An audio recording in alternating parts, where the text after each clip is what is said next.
Mai țineți minte, dragilor, ce am făcut anul trecut? De ce este acea sfoară acolo, la acest păr? Vă salut, dragi prieteni, și bine ne-am regăsit la un nou videoclip.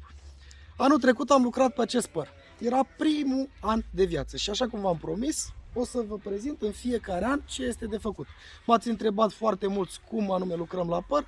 Iată că a venit momentul să vedem ce vom face și în anul 2. Dacă nu ați urmărit materialul de anul trecut, atunci când am făcut primele tăieri, imediat după ce l-am plantat, ar fi bine să-l urmăriți, îl găsiți pe canalul meu. Parcă suna titlul, nu faceți acest greșel, sau cel puțin căutați tăierile la păr la anul întâi. Țin să vă anunț, să-mi cer scuze pentru zgomotul de fond, am niște căței pe aici, am niște animale, dar mai ales copiii mei se joacă pe terasă și agită și o să fie un oarecare zgomot de fond, dar nu este un lucru rău, mergem în grădină, ne facem treaba și vă sfătuiesc pe dumneavoastră atunci când tăiesc pomii, când lucrați în grădină, să aveți copiii lângă dumneavoastră, pentru că astfel le insuflați oarecum dragostea de natură și mie nu mi se pare un lucru rău. Luăm camera, vă prezint pomul, ne aducem aminte ce am făcut anul trecut și vă arăt ce este de făcut și în anul 2 de viață, da? Și dacă vă aduceți dumneavoastră aminte, anul trecut, primul lucru care l-am făcut la acest păr, am făcut o secțiune în această parte pentru a secționa axul central. Deoarece eu sunt de acord că părul teoretic ar trebui condus oarecum pe un ax. Îi merge mai bine. Putem face și alte tipuri de coroane, dar pe ax este cel mai bine. El, în momentul în care l-am tăiat anul trecut, avea două ramuri de schelet, aș putea spune, pe aceasta și pe aceasta, care se conduceau ambele în sus.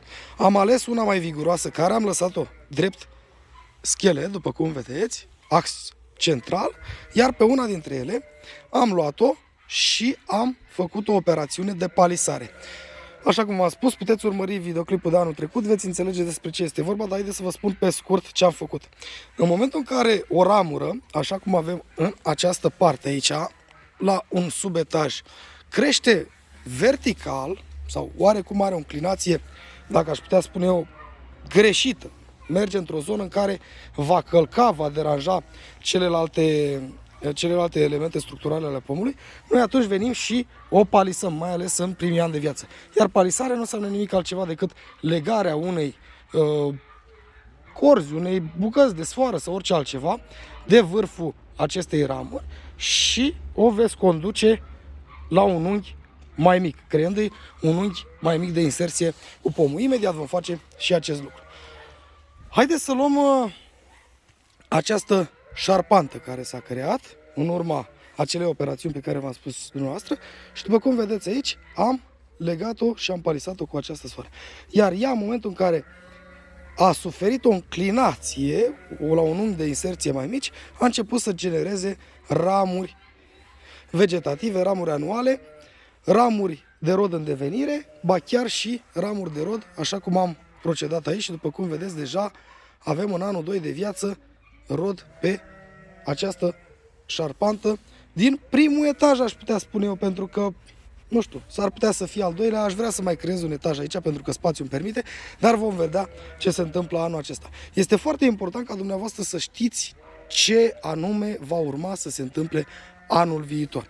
Iar anul acesta sau anul în curs, chiar dacă faceți o tăiere improprie, după cum o să vă arăt imediat, anul viitor puteți veni și dacă rezultatul nu a fost cel pe care l-ați dorit, atunci reveniți asupra acestei tăieri. Și primul lucru pe care îl voi face va fi să scurtez această ramură de schelet, această șarpantă din etajul 1.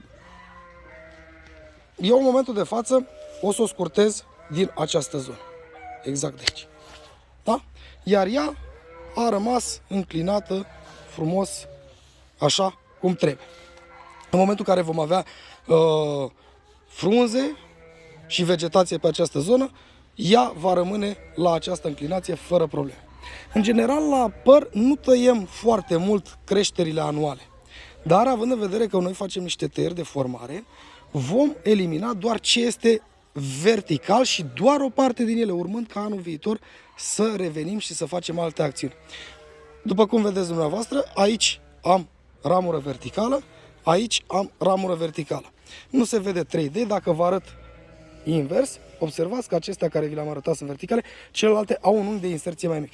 Ei, eu o să vin și o să le tai pe acestea două verticale la inel, da? și le-am lăsat pe celelalte. Noi în momentul de față mai putem face niște scurtări sau să mai lucrăm în această zonă, dar oricât de mult ne-am dorit să mai lucrăm puțin și să mai tăiem, în momentul de față, pentru mine, este suficient ce am făcut aici. Mergem pe următoarea ramură de schelet, pe această șarpantă unde avem, așa cum v-am spus, și elemente de rod, uitați, aici, și pur și simplu ceea ce fac eu va fi să scurtez în această zonă și să elimin ramura aceasta verticală, creșterea aceasta anuală, care, după cum vedeți, îmi calcă. Ea merge pur și simplu spre axul pomului și va deranja oarecum ramurile care cresc în această zonă. Și pe aceasta o elimin la fel la inel pentru a nu crea probleme mai târziu. Și aceasta este tot cu o creștere verticală, dar la aceasta o să fac o scurtare pur și simplu, în momentul în care sper eu să-mi ramifice într-o parte sau alta, sau dacă nu, să-mi dezvolte niște elemente de rod în această zonă. Mergem pe axul pomului și vedem că nu ne deranjează niciuna din aceste creșteri anuale. Momentan, anul acesta le lăsăm așa, nu umblăm la ele sub nicio formă. În schimb, ne îndreptăm privirea către partea de sus a părului. O vedeți? Așa. Și avem din axul central plecați doi lăstari. Unul mai viguros, acesta de aici, și unul mai puțin viguros. Pe care îl oprim, pe care îl tăiem, pe care îl scurtăm. Haideți să facem un pic o caracterizare și după aceea vă voi spune de ce am luat această decizie. După cum vedeți dumneavoastră, grosimea axului principal este asemenea cu grosimea acestui lăstar care pleacă și este puțin mai viguros. Aici, dacă observați, avem o întrerupere, o deficiență oarecum de dezvoltare, iar eu trebuie să renunț la unul dintre ei. Automat voi renunța la cel care este mai puțin dezvoltat și îl voi păstra pe acesta. Și în momentul de față vin și fac o secțiune în această zonă. Da? Iar după aceea, pentru a crea următorul etaj, vin și mai fac o secțiune în partea de sus a axului și las undeva la maxim 50 de centimetri, să spun, deși este foarte mult, la un unghi, la o mugure care pleacă oriunde, pentru că el se va duce, el va garnisi în această zonă. Da? Deci cam atâta până aici. Următorul lucru ce îl voi face va fi să-mi îndrept privirea către această zonă, chiar dacă aș putea spune oarecum că sunt umbrite, o să încerc să-i creez o altă ramură de schelet, o altă șarpantă în această zonă, printr-o palisare. Las camera, palisez și după aceea vă arăt imediat ce este de făcut. Recuperez sfoara de anul trecut, pentru că dacă o putem folosi, de ce nu? Nu are rost să stricăm aiurea diferite materiale și o voi folosi în această parte. Și tot ceea ce trebuie dumneavoastră să faceți este să mergeți către partea superioară a ramurii pe care vreți să o palisați. Înclinarea ramurilor se numește palisare. Îndreptarea lor, că se poate și face acest lucru, se numește dresare. Așa. Și faceți un nod, pur și simplu, nu aveți nicio problemă, nu vă gândiți că sufocați sau sugrumați ramura, pentru că oricum de aici va veni secționată. Așa. Întâmplător eu am pus puțină plasă care mi-a rămas de la șantierul de anul trecut, să nu-mi intre câinii, cel puțin până voi face cele de trebuință aici. Și am noroc că l-am aici și o să leg de el. Dumneavoastră puteți folosi un țăruș, băteți un țăruș în pământ și legați sfoara de el. Și dumneavoastră încercați să-i dați o înclinație cam de 45 de grade, dacă aș putea spune.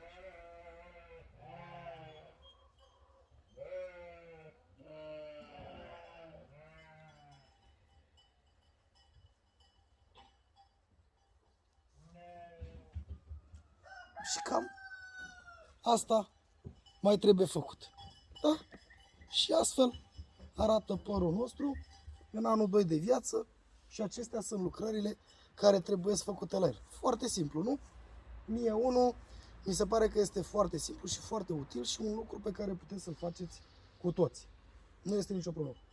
Șarpantă, șarpantă, șarpantă, ax, elemente structurale, conducerea axului. Uitați, vedeți? M-am grăbit și n-am văzut.